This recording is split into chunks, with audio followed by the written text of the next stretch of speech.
증인 그날 국방부 장관의 지시를 받고 국회로 출동하셨다 그랬지 않습니까? 네. 그럼 국방부 장관의 지시가 없으면 비상계엄이 발령됐다 그러면 통상은 어떻게 대응합니까? 소방사에서는? 제가 아마 합참의장한테 건의를 했을 겁니다. 어떤 건의를 합니까? 출동해야 될 것 같습니다라고. 어디로? 만약에 제가 전화를 먼저 했던 데가 경찰입니다. 왜냐하면 모든 서울 안보에서 제일 먼저 하는 데가 경찰입니다. 그래서 네. 경찰에다 물어보고 상황이 뭔지 확인할 겁니다. 근데 그게 국회라고 확인되면 저는 이런 것 같아서 국회가 네, 저희 네, 담당 알겠습니다. 저희가 갈 네, 겁니다라고 그날은- 이야기했습니다. 그날은 국방부 장관이 먼저 전화가 왔기 때문에 그 지시에 따른 거라는 거죠. 그렇습니다. 예. 아까 증인도 거의 소방사에서 선발대 보내고 바로 같이 출발했죠, 증인도. 증인도 그날 출동 네. 지시 내리고 네. 그 부하들이 움직이기 전에 증인이 먼저 출동하셨던 거 아니? 제가 먼저 갔습니다. 그렇죠. 네. 그 아까 차 안에 계셨다 그랬는데 네. 컨테이너 4분의 1 크기? 그러니까 그 크기가 그러니까 좀 그러니까. 상상을 좀 시켜드리려고 한 건데 일찍 그냥 작은 차입니다. 도착하셔서 네. 이 상황 끝날 때까지 계속 그 차 안에 계셨던 겁니까? 그렇습니다. 그 차 안에 누가 있었죠? 그분 우리 부관, 부관. 운전관 이렇게 운전관. 셋이 있었습니다. 예. 자리가 그러면 운전관 있고 부관은 앞에 있고 조수석에 있고 저는 뒤에 뒷자리에 있고 증인 혼자 그렇습니다. 있었겠네. 아까 전화기 3개로 뭐 계속 전화 통화하느라고 정신 없었다 그러셨죠? 그렇습니다. 그때 운전관은 자고 있었다 그래요. 그건 인지하셨습니까 그때? 차가 계속 이동하는 상황인데 잤을 리는 없을 텐데. 잤을 리는 없어요. 예, 차가 계속 돌았습니다. 매각을. 그 전화를 계속 하고 뭐 통화 계속 중이었다 그랬잖아요. 그 부관도 그 전화를 들을 수는 있는 상황이었죠. 그거는 제가 모르겠습니다. 네. 아까 증인 그날 증인이 검찰에서 한 진술에 대해서 이게 제3자 진술하고 증인 진술하고 그 중에 뭐 증인 진술은 좀 묻히고 제3자 진술을 검찰에서는 조금 더 우선해서 그게 공소장에는 공소사실은 그렇게 반영돼 있는 것 같다. 그런 취지로 진술을 하신 것 같은데. 답변 드리지 않겠습니다. 예, 그거는 그렇고 그때 차 안에 같이 있었던 그 부관의 진술도 그냥 제3자의 진술에 불과합니까? 아니면 그건 제가 잘 모르겠습니다. 그 그건 진술은 증인이 보기에 믿을 만한 진술입니까? 일단은 제가 기억이 없는 가운데 네. 그 말을 듣고 제가 그거를 증언하면 위증이 될 수 있지 않습니까? 네. 그런 입장에서 봐주셔야 될 거라고 생각합니다. 네, 알겠습니다. 아까 그 메모 보내주는 거 보면 그 증인이 뭐 이렇게 국회 해산 검색도 하고 그러셨잖아요. 그때 검색해 보니까 뭐라고 나오던가요? 그 부분에서는 여기서 답변 드리지 않겠습니다. 반대신문 중에 아까 대리인께서 대통령이 전화 통화해서 이런 얘기하지 않았냐. 의원회관 쪽으로 쭉 가다 보면 경찰의 신분증 확인하고 관계자들을 들여보내주고 있을 거다. 거기 가서 경찰에 얘기하면 들어갈 수 있을 거다.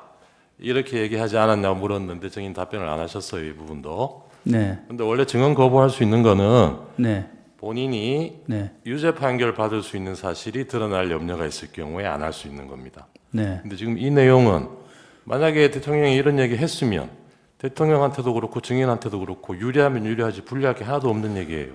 근데 이거 왜 답변을 안 하세요? 제가 정확하게 그걸 모르구나 기억이 안 나는데 이걸 얘기를 어떻게 해야 기억이 안 난다는 취지입니까? 네, 알겠습니다.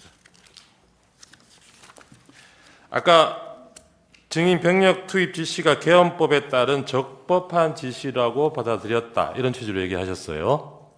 그렇습니다. 처음에 출동 지시 받았을 때는 그럴 수도 있다고 생각합니다. 근데 네, 이 생각이 나중에 대통령하고 전화 통화하고 그 이후에도 이 생각이 유지가 됐어요. 계엄 상황 끝날 때까지 이 생각이 유지가 됐습니까? 상황 평가는 계속 이루어집니다. 군인들한테는. 그러니까요. 근데 네. 그 평가가 재평가되기 전에 상황이 종료가 됐습니다. 네. 굉장히 빠른 시간이 끝났기 때문에 재평가가 될 상황이 없었습니다. 그 중간에 이게 적법 여부에 대해서 의문을 가지는 순간이 한순간도 없었어요. 왜냐하면 병력이 외곽 대치선에 점령조차도 못했는데 네. 제 모든 관심은 병력이 배치돼서 그 배치 결과를 보고하고 예하 지휘관들이 이런 상황입니다. 어떻게 할까요?라는 말을 들어야 되는데 도착을 안 했는데 어떻게 다음 거를 생각합니까? 그 당시의 상황에 대해서 증인하고 참모장하고 생각이 좀 다르지 않았던가요? 참모장은 제가 굉장히 신뢰하는 우리 제 장군 전우인데 네. 굉장히 어떻게 보면은 좀 항상 저랑 의도적으로 반대 입장에서 레드 팀에서 항상 조언해주는 우리 후배입니다. 예. 그래서 제가 상당히 존중하는 후배고. 그때 그날 참모장은 레드 팀으로서 어떤 의견을 내던가요? 직접 먼저 가시는 게 맞겠습니까라는 얘기를 제가 들었던 것 같고. 네. 그 다음에 몇 가지 조언을 한 것 같은데 다 기억나지는 않습니다. 그 처음에 출동할 때는 어떤 상황인지 잘 모르고 가셨다 했잖아요. 네. 근데 수방사가 보통 이런 비상사태 때 출동하는 것은 뭐 대테러 업무에 하기 위해서 가는 거 아닌가요? 대테러는 아주 일부입니다. 아, 그런가요? 네. 근데- 제가 앞서 말씀드렸지 않습니까? 비상사태의 종류가 다양한 게 있는데 그 많은 것 중에 테러는 비상사태에 네네네. 들어가지 않습니다. 제가 네. 여쭤보겠습니다. 그럼 출동 지시 받을 때는 어떤 상황인지 잘 모르고 가셨는데 네. 국회 앞에 가서 보니까 거기서 차 안에서 지금 몇 시간 계셨다는 거잖아요. 보고 받으면서 네. 그렇게 몇 시간 동안 계셔 보니까 그게 어떤 상황이었어요? 그날 국회 상황이 무질서 상황이었다고 얘기하고 무질서 상황이었다. 네. 그거는 무질서 상황이기 때문에 군이 투입된 겁니까? 아니면 군이 가서 무질서 상황이 된 거예요? 제가 그 부분은 나중에 저희 재판 때는 제가 말씀드릴 수 있겠는데 여기서는 영향이 있을 것 같아서 말씀 안 드리겠습니다. 아까 처음에 6분 나세요. 6분 하세요. 예예. 그 서울경찰청장하고 통화하셨다 그랬습니까? 예, 아닙니다. 서울지방경찰청장. 서울지방 예. 통화하셨다 그랬죠. 그래서 무슨 상황인지 물어보셨다 그랬죠. 네, 그 부분도 제가 좀 답변 못 드리는 게 좀 서로 이견이 아니 그러니까 다른 것 같아요. 증인 입장을 물어보는 겁니다. 증인이 하셨다는 얘기가. 답변 드리지 않겠습니다. 그때 서울경찰청장이 무슨 상황이라고 물어봤으니까 뭐 대답이 있었을 거 아니에요. 뭐라 그러던가요? 답변 드리지 않겠습니다. 증인이 잘 모르고 가셨다던 그 임무를 네. 이 계엄 상황 종료될 때까지도 결국 모르고 오신 거예요. 소방사가 여기 왜 왔는지. 저는 어떻게 보면은 결론적으로 부하들한테 제가 나중에 모아놓고 제 입장에 소감을 얘기해줬는데 네. 거기에다 담겨 있다고 생각합니다. 근데 네. 그 부분이 제가 제 부하들한테 고맙고 왜냐면은 제가 명확하게 임무를 부여해주지 못하고 가시화시켜주지 못한 상태에서 그 증인도 무슨 임무인지 모르셨다니까. 구체적으로 직무를 내려줄 수가 없었겠네요. 현장 가서 판단하려고 했는데 네. 현장에 진입을 못했기 때문에 또 보고를 못 받았기 때문에 상황을 모르고 끝났다는 입장입니다. 자, 그러면 지금부터 잠시만 주목해 주시기 바랍니다. 제가 구독자분들을 위해서 선물 하나를 준비했는데요. 제가 항상 여러분들께 드리는 말씀이 있습니다. 뉴스만 평소에 잘 챙겨보셔도 돈이 되고 돈을 벌 수 있다라고 말씀을 드렸는데요. 여러분들은 여기 보시는 삼성전자 뉴스를 보고 어떤 생각이 드세요? 아니면 정치인들의 뉴스, 날씨 뉴스를 보고는 어떤 생각이 드시나요? 그냥 뉴스만 보고 끝내는지 아니면 이 뉴스를 어떻게 이용할 수 있는지 이 부분을 고민하고 계시는지를 되물어보고 싶습니다. 그 이유가 뭐냐 하면 제가 지난번에 여러분들께 뭐라고 말씀을 드렸었죠? 지금은 반도체 섹터를 눈여겨보셔야 한다고 말씀드렸습니다. 그리고 나서 이런 썸네일들 뉴스를 통해서 많이 보셨을 겁니다. 반도체 내용이 이슈가 됐을 때 부자들은 어떻게 생각한다? 반도체 관련주들은 뭐가 있는지, 어떤 종목이 가장 좋은지, 어디에 투자해야 돈이 몰리는지 자연스럽게 생각한다고 제가 말씀을 드렸죠. 그 이유가 뭐냐 하면 부자들이 봤을 때는 이슈가 곧 돈으로 이어지고 그 이슈가 나에게 돈을 벌어준다는 경험적 확신이 있기 때문에 부자들은 항상 이런 사회적 이슈를 관심 있게 챙겨본다고 제가 말씀을 드렸습니다. 이번에도 마찬가지인데요. 제가 지난번에 시청자분들과 함께하는 주식으로 수익 내기 이벤트를 진행했었죠. 당연히 100% 무료로 진행을 했었고요. 여기 보시면 아시겠지만 제가 지난번에도 구독이라고 보내주신 모든 시청자분들께 반도체 관련주 중에 가장 크게 급등할 딱 한 종목, 많은 종목도 아니라 한미반도체 한 종목을 여러분들께 추천드렸어요.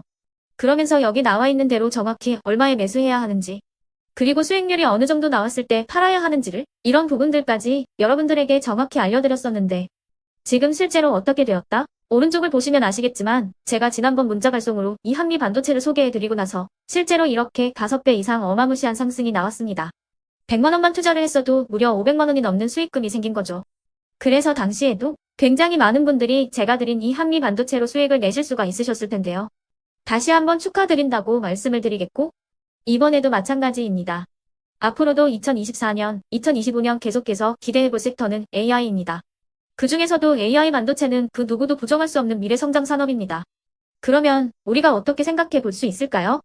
AI 반도체 종목 중에 앞으로 크게 대장 역할을 하면서 10배 이상 급등할 수 있는 텐베고 종목을 지금부터 열심히 추적해야 한다는 겁니다.